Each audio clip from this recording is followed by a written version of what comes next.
Girlfriend আছে কার কার দেখি হাত তোলো। মাশাআল্লাহ, সাহস আছে ওদের, বুকের পাটাস। হাত নামা বেটা। এই গার্লফ্রেন্ড বয়ফ্রেন্ডের সাথে আমাদের কোনো সম্পর্ক, আমরা বিয়ে করব। কি করব? বিয়ে করব। চেয়ারম্যান সাহেব বিয়ে করাই দিন এগুলোরে, আপনার দায়িত্ব দিয়ে গেলাম। এই গার্লফ্রেন্ড বয়ফ্রেন্ড এগুলো ইসলামের কালচার নয়। বিয়ের চেয়ে ভালো কাজ পৃথিবীতে হতে পারে।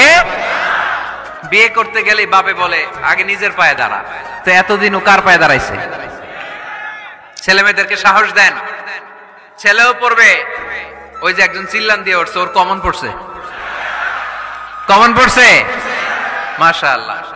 গার্ডিয়ানরা যারা আছেন ওদের দুঃখ কষ্ট একটু বুঝেন আপনারা, মিলাই দিয়েন ওদেরকে, বিয়ের পিড়িতে বসায় দিয়েন। বিয়েতে কল্যাণ, বিয়েতে বরকত। বিয়ের মতো ভালো কাজ হতে পারে না। সব নবীরা বিয়ে করেছেন। আন নিকাহ মিন সুন্নতি, বিয়ে আমার সুন্নাত। ফামান রাগিবা আন সুন্নতি ফালাইসা মিন্নি, যে আমার সুন্নতকে ভালোবাসে না সে আমার উম্মত হতে পারে না। বিয়েটাকে সহজ করে দেন। যেই সমাজে বিয়ে সহজ ওই সমাজে জিনা কঠিন, তাই না? যেই সমাজে জিনা সহজ ওই সমাজে বিয়ে কঠিন।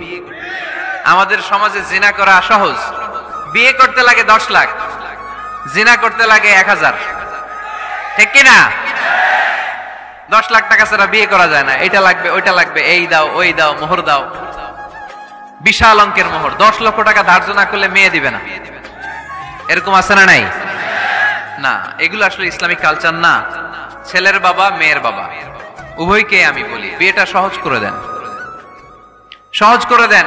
ছেলে পড়াশোনা করুক, সমস্যা নাই, মেয়েও পড়ুক, কিন্তু তারা পবিত্রভাবে তাদের সম্পর্ককে মেনটেন করুক, ঠিক কিনা? তাদের এই যৌবনের তাড়নায় যে পাপের সাথে জড়াবে তার পার্সেন্টেজ গুণা বাবা হিসেবে আপনার কাঁধেও আছে না নাই? এজন্য বাবারা সাবধান, মায়েরা সাবধান, বিয়েটাকে সহজ করেন। এই এলাকার যুব সংঘ যারা আছো, তোমরা একটা ক্যাম্পেইন করবা এই মাহফিলের পরে, টাইমলি ম্যারেজ ক্যাম্পেইন।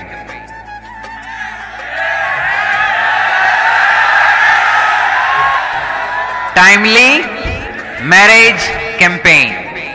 সময় মতো বিয়ে দিতে হবে, দেরি করা যাবে। বাপ মা বুঝে না, একজনকে হুজুর আব্বাই বুঝে না।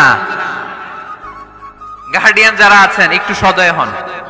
ওরা যে পাপের সাথে, পাপের রাস্তা যে ওরা চিনে যাচ্ছে, পাপের পথে যে জড়িয়ে যাচ্ছে, আল্লাহর সুপ্রিম কোর্টের কাঠগড়ায় আসামি করে আল্লাহ সেদিন আপনারে দাঁড় করাবে।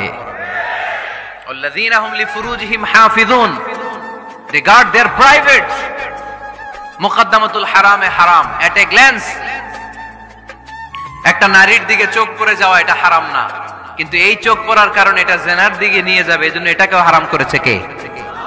মুকদ্দমাতুল হারামে হারাম। এই নজরটা বড় খারাপ। আন-নাযার সাহামুন মাসমুমুন মিন সিহামি ইবলিস। এই নজর হচ্ছে শয়তানের বিষ মাখানো তীরের মধ্যে থেকে একটা ভয়ঙ্কর তীর। এই তীর দিয়ে শয়তান যুবক আর যুবতীদেরকে কাবু করে ফেলে।